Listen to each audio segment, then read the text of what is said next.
J'espère que vous allez bien. Aujourd'hui je reprends ce vlog. Louis ce matin est à la crèche, du coup je me suis dit que j'allais filmer. J'ai eu un week-end un peu bizarre au niveau de la chaîne YouTube. Je pense que c'est lié clairement à mon moral et qui lui-même est lié à l'actualité. Voilà, pour le coup je pense qu'on est tous pareils, hein. C'est très difficile de rester insensible à ce qui se passe dans le monde en général, hein. Je veux pas juste parler d'un pays en particulier, même si là il se trouve que la catastrophe se passe en ce moment dans un pays ciblé. Voilà, c'est pas les seuls à être sous les bombes, donc c'est vraiment difficile. J'essaie de pas trop regarder des images et de plutôt lire et d'écouter à la radio. Ça me permet de... Mais la dernière fois je suis tombée sur un petit bébé de 18 mois là et ça a été... Il a fallu se remettre de ça. Du coup, voilà. J'ai partagé un petit peu sur les réseaux sociaux à ce propos, parce que je pense que c'est important. Même si je l'ai clairement dit, je me sens complètement impuissante. C'est vraiment au-delà de voilà, faire des donations, là par exemple à UNICEF. Ça me paraît quand même, voilà, même en faisant ça, ça me paraît complètement nul. Enfin c'est bien, c'est toujours ça, mais voilà, ça m'apaise pas du tout, mais c'est normal, la situation n'est pas du tout apaisée. Mais il y en a plein d'entre vous qui m'ont envoyé un message en DM adorable en me disant écoute Marion, déjà je m'excusais pour l'humeur morose, voilà, parce que je suis la seule à animer ce compte, et du coup bah il me ressemble et quand ça va pas, ça va pas.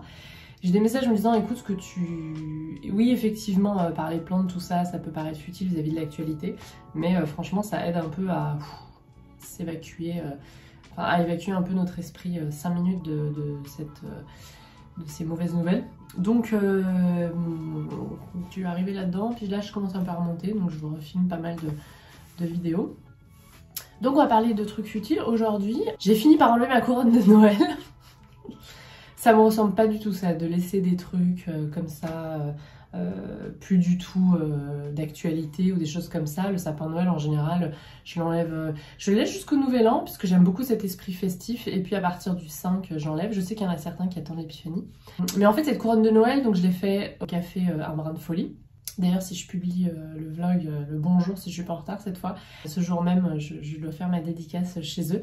Donc il y a quelque chose. Et puis j'avais mes copines avec moi, on l'a fait, j'avais 3 copines, Christelle, Amandine et Charline, si vous me regardez, qui l'ont faite avec moi, et Madeleine, pardon, j'ai oublié l'autre. Ce jour-là, du coup, il y avait une vraie teneur sentimentale et ça me posait problème de l'enlever.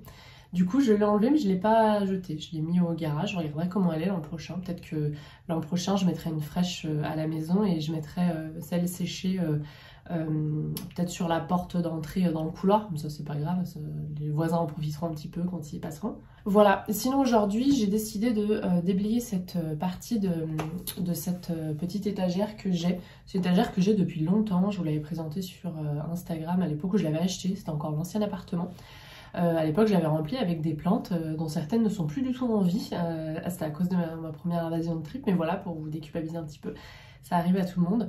C'est une étagère de base Ikea qui va dans la salle de bain, mais qui est suffisamment pas trop grande pour des petits espaces et qui est percée de partout, c'est-à-dire qu'il y a des jours en fait de partout. Et c'est génial pour les plantes si vous voulez les mettre proches d'une fenêtre. Même la plante qui est derrière va recevoir de la lumière si elle est à côté de la fenêtre. Là c'est le cas, c'est la fenêtre.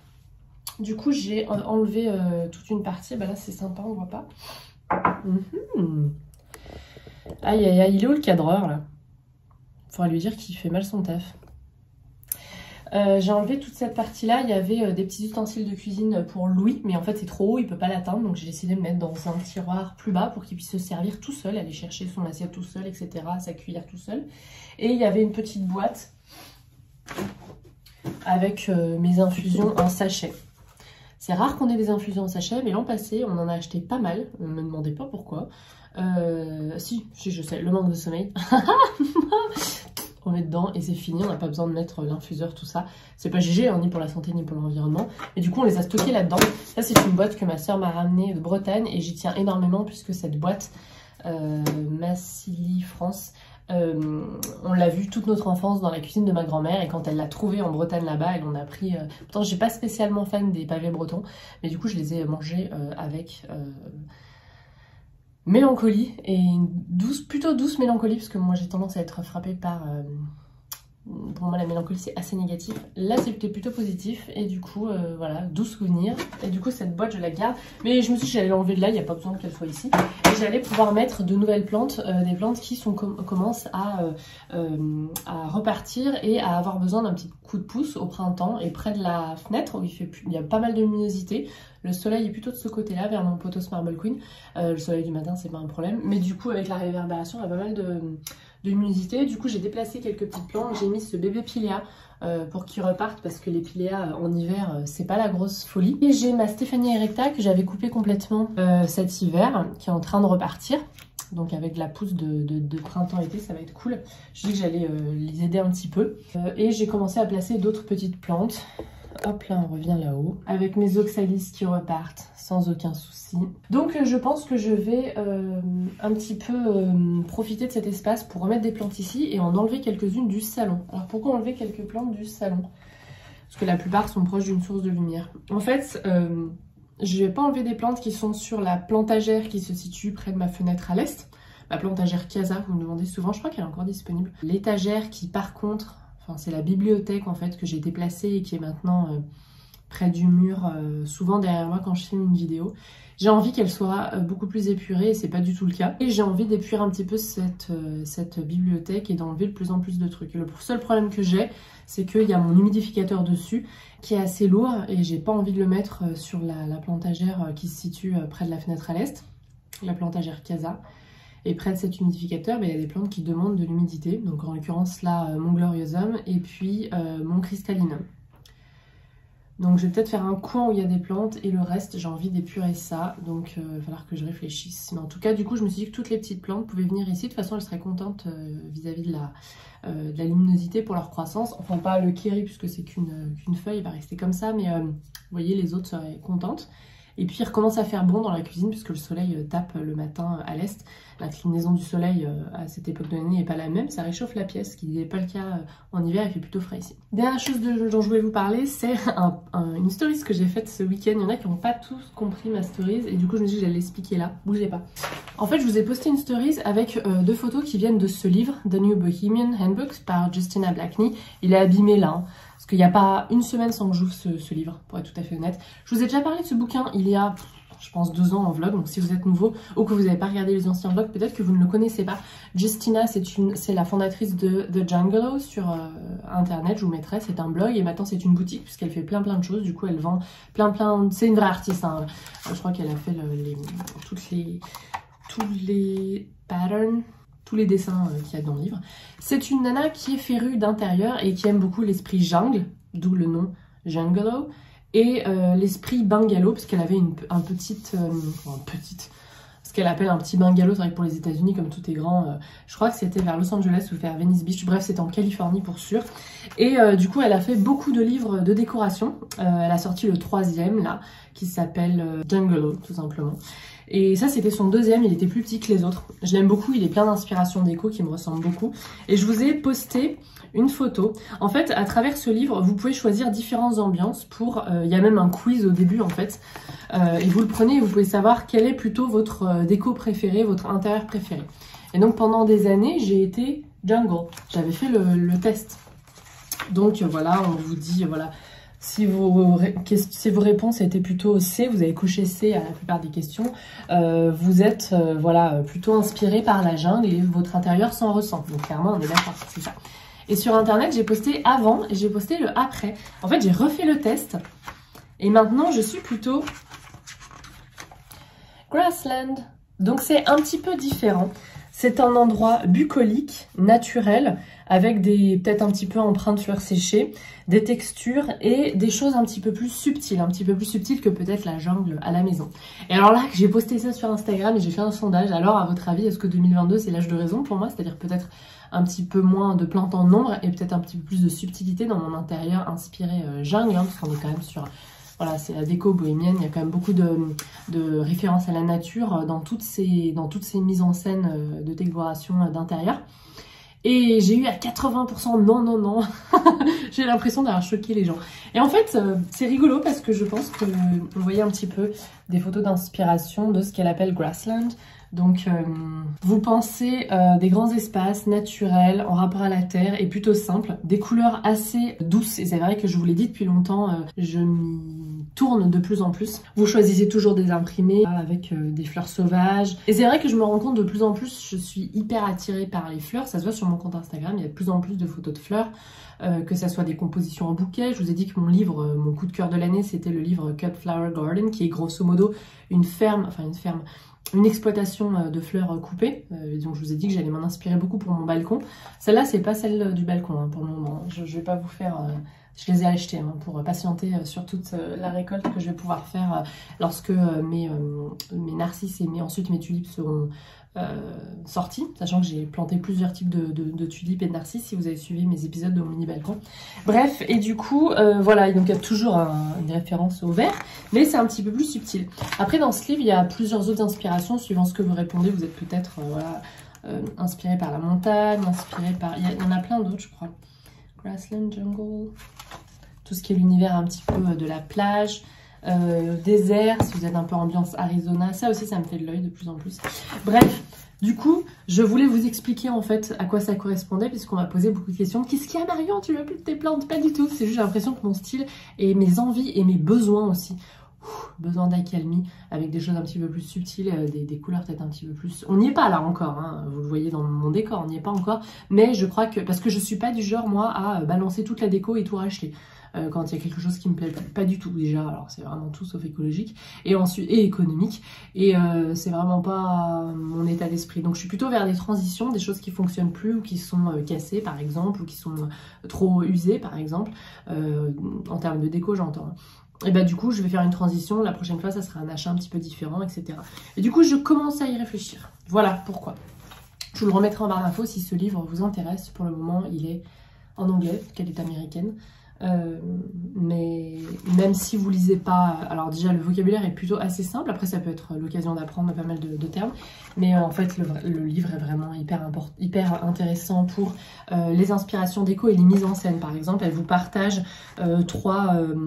un salon, 3 possibilités, suivant que vous êtes plutôt dans, vous aimez vous réunir entre amis, ou plutôt c'est une salle où vous avez besoin d'avoir de l'espace pour faire du yoga, pour circuler, si vous avez un enfant qui est un petit peu comme le mien, déménageur, enfin voilà, il y a plein de trucs comme ça hyper utiles.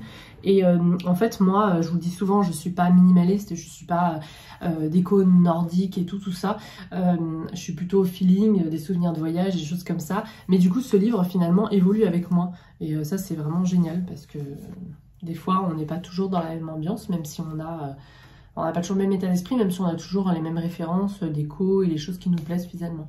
Et dans la décoration, moi ce que j'ai appris assez tôt, parce que c'est un truc qui m'intéresse, même si là encore je suis pas pro, et puis alors en plus, pour être tout à fait honnête, j'ai pas les moyens d'avoir une décoration magnifique où tout match, etc. Et c'est pas grave, c'est pas le but. Mais moi ce qui m'intéresse depuis vraiment longtemps, et c'est le cas déjà quand j'étais étudiante, j'avais un petit studio, c'est vraiment les ambiances et toujours essayer de matcher nos inspirations et ce qui nous convient vraiment. Parce que par exemple, il y a des gens, ils aimeraient trop que chez eux, il y ait plein de couleurs et tout, et en fait, ça correspond pas à leur état d'esprit, ils ont besoin de rentrer chez eux et de se calmer. Ou à l'inverse, il y a des gens qui aimeraient trop que chez eux, ça soit hyper épuré, et en fait, c'est des collectionneurs de plein de petites choses qui leur apportent du plaisir, et du coup, et en fait, moi, ce que je trouve important, c'est de trouver toujours l'équilibre entre, effectivement, et ça vaut pour la vie en général, ce qu'on veut et ce qui nous convient vraiment, ce qu'on aimerait, ce qu'on adorerait, et ce qui nous convient vraiment dans la vie de tous les jours, et il faut trouver voilà, cet équilibre-là. Voilà, je vais arrêter là parce que ça devient très très long. Bon, du coup, le réaménagement a eu lieu quelques jours plus tard, parce que comme d'habitude, je n'arrive rien à finir le jour même, hein, ça va faire 18 mois que c'est comme ça.